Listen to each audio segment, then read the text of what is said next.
Baik pemirsa, terima kasih Anda masih bersama dengan kami di Ini Borneo mengangkat karya dan budaya. Nah, tadi kita sudah menikmati obrolan inspiratif maupun informasi lintas Kalimantan nih pemirsa.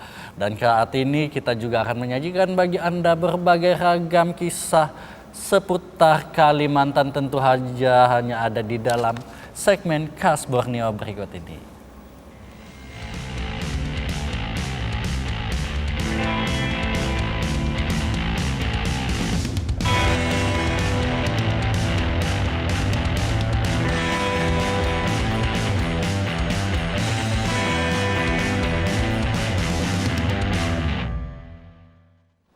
Nah, ada keunikan apa ini dari Kalimantan Selatan teman-teman ya? Bukan sekedar merangkai bunga nih, ada tradisi dan juga cerita yang ikut diteruskan di balik pembuatan kembang barenteng. Kambang barenteng. Nih, ini keterampilan yang diwariskan turun-temurun masih dijalankan sejumlah warga Pengambangan Kota Banjarmasin dan menjadi bagian dari warisan budaya Banjar hingga kini. Merangkai bunga sudah menjadi bagian dari kehidupan sejumlah warga di Kelurahan Pengambangan, Kota Banjarmasin. Bunga melati, mawar, dan kenanga disusun satu persatu menjadi sebuah karya yang biasa disebut dengan kambang barenteng. Fungsinya pun bermacam-macam, diantaranya untuk keperluan ziarah, pernikahan adat, penyambutan seremonial, maupun perayaan keagamaan. Tangan-tangan yang sudah terbiasa membuat prosesnya terlihat sederhana. Padahal keterampilan ini tidak didapat dalam waktu singkat. Sebagian perajin mengenal pekerjaan ini sejak kecil, baik diwariskan dari keluarga maupun hasil interaksi dengan lingkungan sekitar. Salah satunya dilakukan oleh Arbaina, seorang perenteng kambang yang sudah 40 tahun menekuni profesi ini. Arbaina mengaku penghasilannya tidak begitu besar, namun melalui bunga-bunga yang ia rangkai, ia berhasil menghidupi 8 orang anaknya yang sebagian telah mewarisi pekerjaan sebagai perenteng kambang.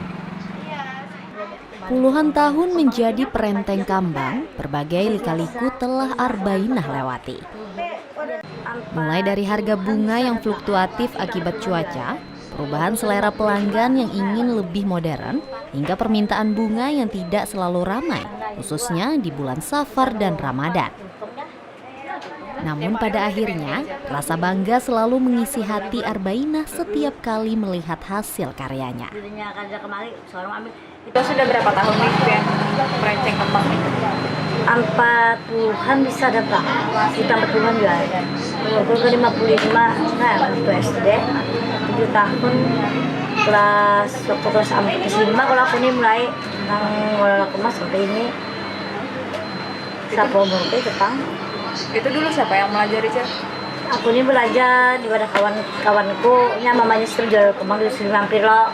Nah, jadi aku berikan sekolah ke sana, mam lupa bisa. Oh, tapi kan karena gawinnya kayak ini, kawin barang aja biasa. Banjir bahari ya Pak, bisa. Lalu banyak orang sini ya, mam lupa orang situ Pak. Jadi selama 40-an tahun nih yang merancang kembang ini adalah kayak tantangannya mungkin dari segi mendapatkan bahan-bahannya. Bisa ya, tadi pertanyaan itu banjir, bilang itu kosong melatihnya.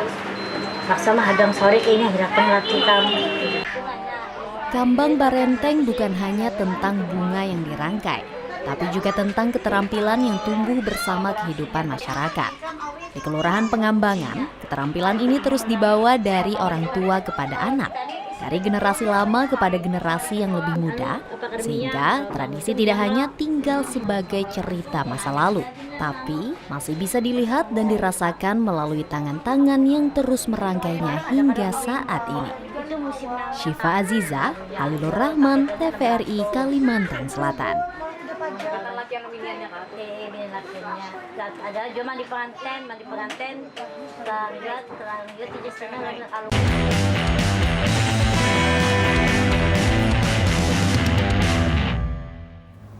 Nah, baik pemirsa, kita beralih pada ragam yang lainnya di mana Kini bersepeda tidak hanya menjadi aktivitas olahraga, tetapi juga bagian dari gaya hidup sehat masyarakat perkotaan. Di Samarinda, fenomena ini melahirkan berbagai komunitas sepeda, salah satunya komunitas yang seluruh anggotanya perempuan. Berikut informasinya untuk Anda.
Taman Samarinda, halaman Pasar Segiri, hingga kawasan Balai Kota Samarinda.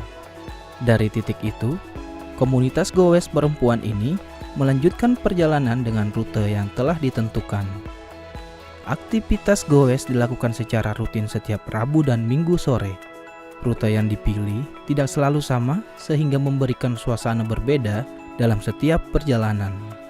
Sepeda tidak hanya menjadi sarana olahraga, tetapi juga menjadi ruang bersosialisasi dan memperluas pertemanan di antara sesama perempuan.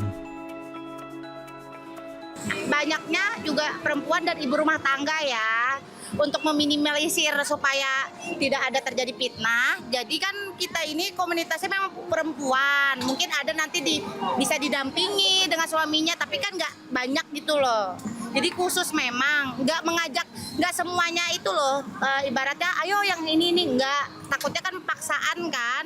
Jadi yang mau join saja. Kadang kan kalau perempuan ini kan nggak mau sendiri, maunya barengan terus sama teman-temannya. Jadi kalau komunitas ini juga nggak ada persaingan di antar klub sepeda. Semuanya sama. Di sini kita mau cari teman ya, teman bersepeda, cari sehatnya aja gitu. Kebetulan seperti itu. Menariknya, perjalanan pedal Ciwi Samarinda tidak selalu berakhir di tempat yang sama. Sesuai kesepakatan anggota, rute goes terkadang diarahkan menuju kafe-kafe dengan suasana dan lokasi yang menarik. Setelah menempuh rute dengan sepeda, para goeser perempuan itu beristirahat dan berbincang sebelum kembali melanjutkan aktivitas. Memajukan UMKM, yes, dan memperkenalkan juga UMKM mereka ke mana-mana juga. Mereka juga kenal komunitas kita dan kita juga mempromosikan kafe-kafenya mereka. Kehadiran pedal Ciwi menunjukkan aktivitas bersepeda di Samarinda tidak hanya menjadi pilihan olahraga, tetapi juga berkembang menjadi bagian dari gaya hidup perkotaan. Bagi para anggotanya, goes menjadi cara sederhana untuk menjaga kebugaran sekaligus menyediakan waktu bersama di tengah kesibukan. Semakin maraknya komunitas sepeda perkotaan di kota tepian, pedal Ciwi hadir dengan karakternya sendiri. Tanpa ketua dan struktur formal, komunitas ini mengandalkan kebersamaan dan kesamaan prinsip untuk terus mengayuh, menjaga kesehatan, serta menikmati ruang-ruang publik Samarinda dengan caranya. Chris Asrullah dari Samarinda melaporkan.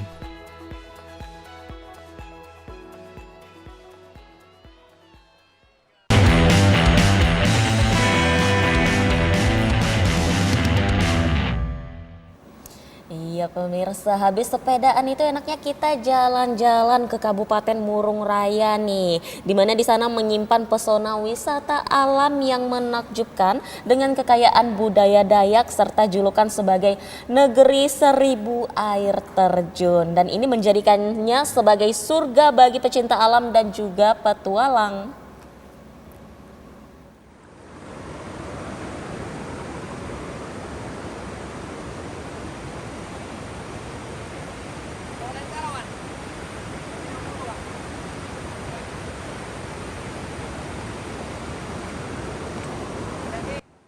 Murung Raya menyimpan pesona wisata alam yang menakjubkan, kekayaan budaya Dayak yang tetap terjaga, serta julukan sebagai negeri 1000 air terjun, menjadikan jantung Pulau Borneo ini sebagai salah satu daerah yang menyimpan sejuta pesona.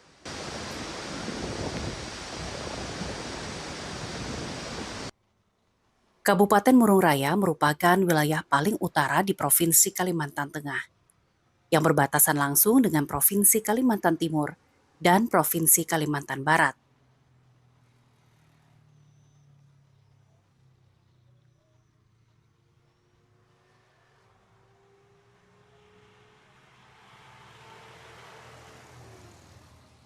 Kabupaten Murung Raya merupakan kabupaten paling utara di Provinsi Kalimantan Tengah yang berbatasan langsung dengan Provinsi Kalimantan Timur. Ibu kota Kabupaten Puruk Cahu ditempuh sekitar 7 jam dari Palangkaraya, melalui Kabupaten Gunung Mas atau jalur tengah Jalan Trans Kalimantan.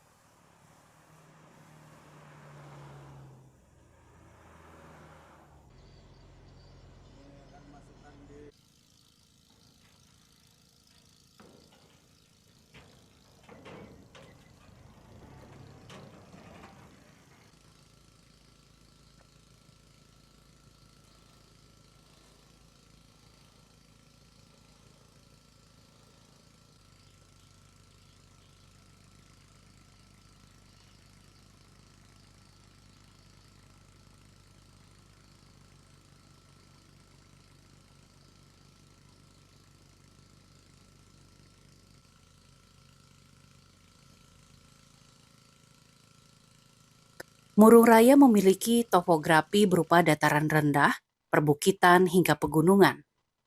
Wilayahnya sebagian besar merupakan pegunungan, terutama bagian utara, yang merupakan lajur pegunungan Muler, sehingga memiliki banyak puncak gunung seperti Gunung Sapatawung serta Gunung Batikap.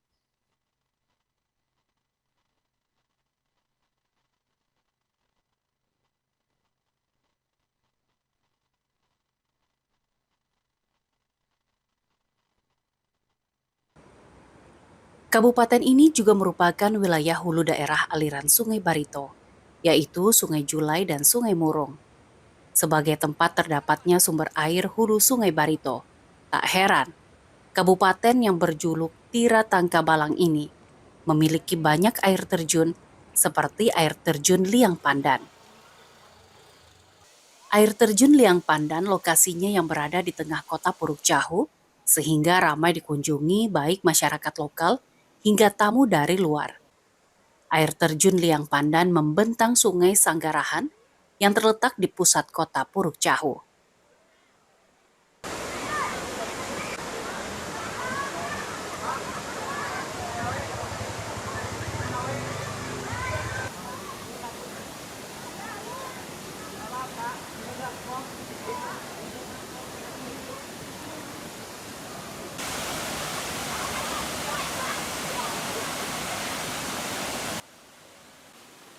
Kondisi air yang jernih membuat masyarakat Murung Raya maupun dari luar daerah terpikat.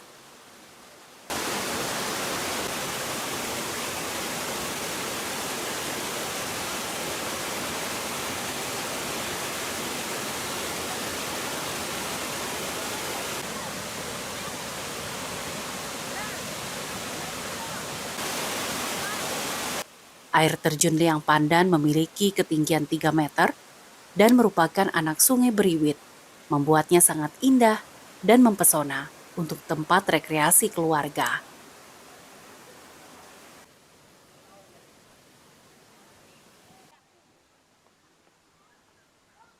Wisata unggulan yang ada di Kabupaten Murung Raya ini ada beberapa di kecamatan-kecamatan. Ya, salah satunya juga yang di dalam kota Puruk Cahunya ada, misalnya salah satu objek wisata yang sangat sederhana sekali, yang mudah dikunjungi, tidak terlalu banyak menggunakan anggaran atau biaya, yaitu di Liang Pandan. Liang Pandan itu adalah goa, itu ada kelelawarnya. Nah itu dia banyak penjurunya, masuknya ke dalam sana banyak. Nah itu sudah dilakukan sebagai tempat objek wisata dari zaman dulu.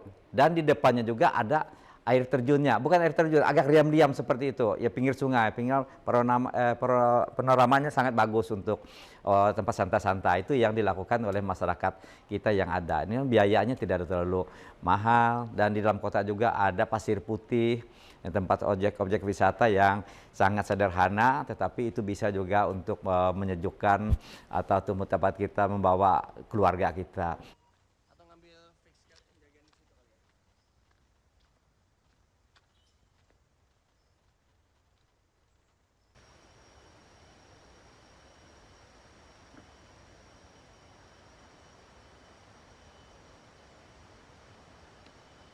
Salah satu keindahan alam yang masih jarang diketahui oleh para wisatawan, objek wisata di Murung Raya, yaitu air terjun Bumbun. Air terjun Bumbun yang tinggi puluhan meter dengan bertingkat-tingkat dan debit air yang besar tersebut selama ini menjadi salah satu wisata air terjun terindah di Kabupaten Murung Raya.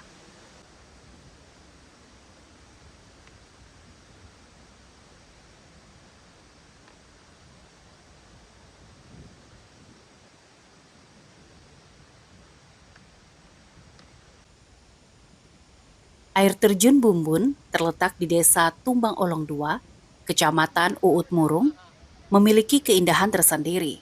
Selain ketinggiannya mencapai puluhan meter, juga punya debit air yang besar, didukung dengan panorama alam di sekitar yang masih asri. Air terjun Bumbun dengan panorama alam yang masih terjaga belum begitu dikenal luas, karena lokasinya yang begitu jauh dan ditempuh dengan kendaraan double gardan.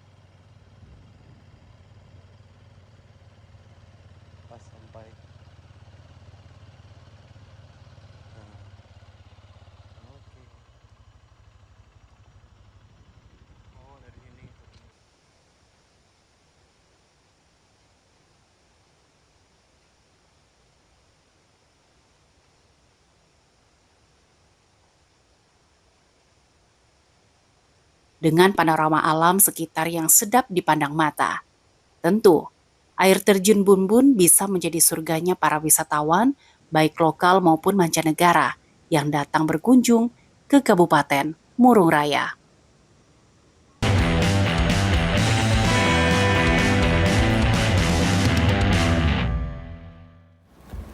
Baik pemirsa, sekarang kita beralih ke Kalimantan Barat, di mana Gedung Wawasan Nusantara atau Museum Provinsi Kalimantan Barat menjadi pusat perhatian para pecinta seni melalui penyelenggaraan pameran seni rupa bertajuk Borneo Metamorfosa. Acara ini resmi digelar untuk mempertemukan karya-karya terbaik dari para seniman lintas daerah di Pulau Kalimantan. Berikut informasinya untuk Anda.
Baik pemirsa, selanjutnya ada sebuah tanah ini di mana sejarah ditempa di atas bara api. Dan di sini Bahengpok lahir sebagai simbol kekuatan dan ketahanan hidup masyarakat Dayak Kenya. Namun kini ketika zaman menuntut kecepatan dan juga segala hal menjadi instan, hanya segelintir tangan yang masih setia pada cara-cara lama.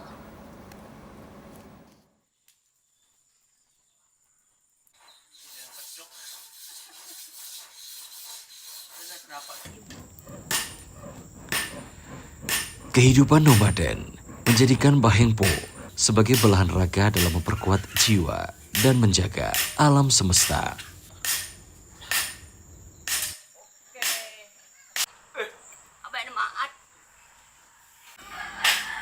Mandau, pusaka saka Kalimantan, menjadi penjaga diri dan simbol perdamaian, mendamaikan hati dan jiwa.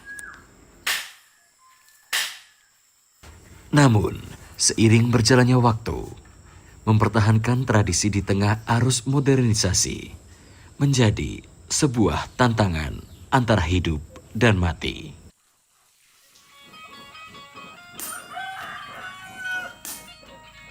Membuat baheng bukan pekerjaan yang mudah. Setiap pukulan palu menguras tenaga. Setiap percikan api menguji ketahanan dan kerap dibayar dengan cucuran darah putih yang jatuh tanpa keluhan. Meski bahan-bahan untuk membuat baheng masih mudah ditemukan di sekitar alam, para perajin harus bertaruh dengan tenaga dan keselamatan. Karena bahan-bahan yang digunakan hanya ditemukan di tengah hutan belantara.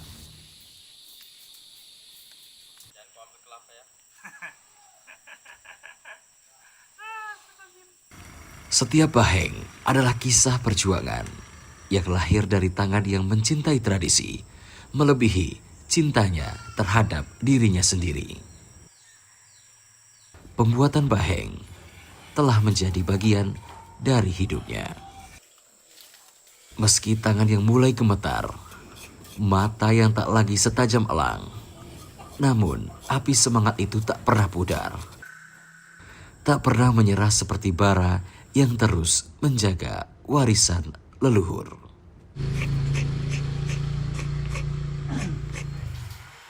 Kule Ibad bukan hanya seorang perajin mandau. Ia adalah sosok inspiratif. Jejak penting yang bernilai kelak diharapkan dapat hadir menjadi satu bingkisan.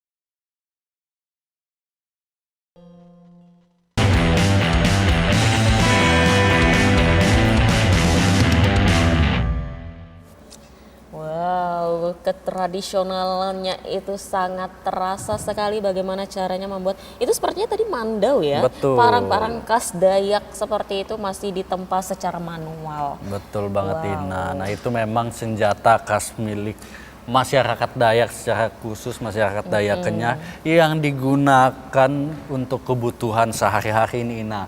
Baik berburu ataupun berladang maupun untuk kebutuhan di rumah biasanya. Dan hebatnya hal-hal yang biasa dipakai sehari-hari pun bisa menjadi sebuah warisan budaya gitu Bang. Kayak hari ini kan kita memakai pakaian-pakaian berbudaya sekali. Betul. Ya. Budaya Kalau yang Indonesia tadi kita banget. lihat budaya Dayak, kalau yang ini budaya apa Ina? Jawa, Jawa ya? kayaknya ya.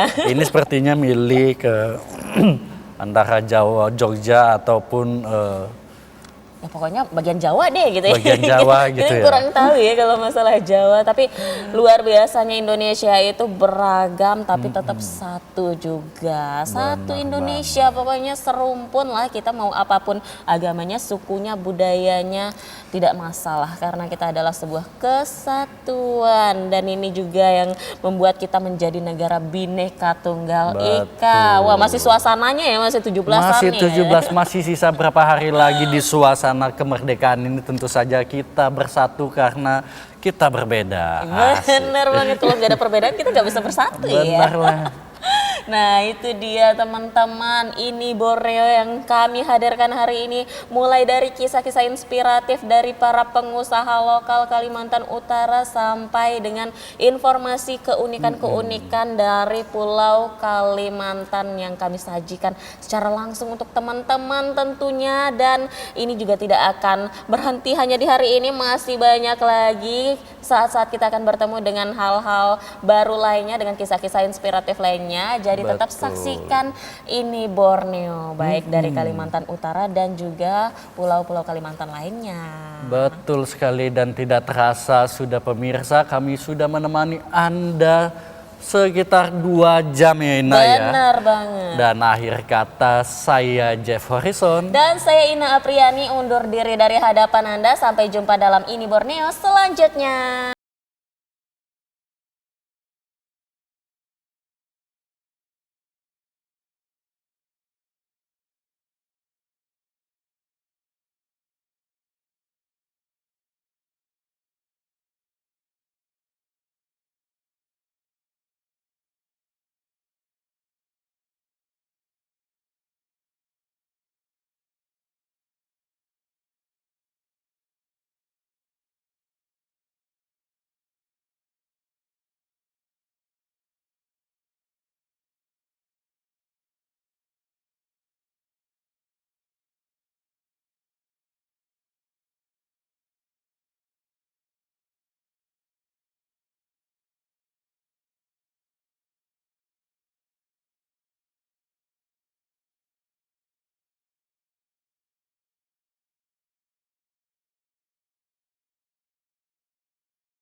jadi lebih indah. Kau bawa cintaku setinggi angkasa.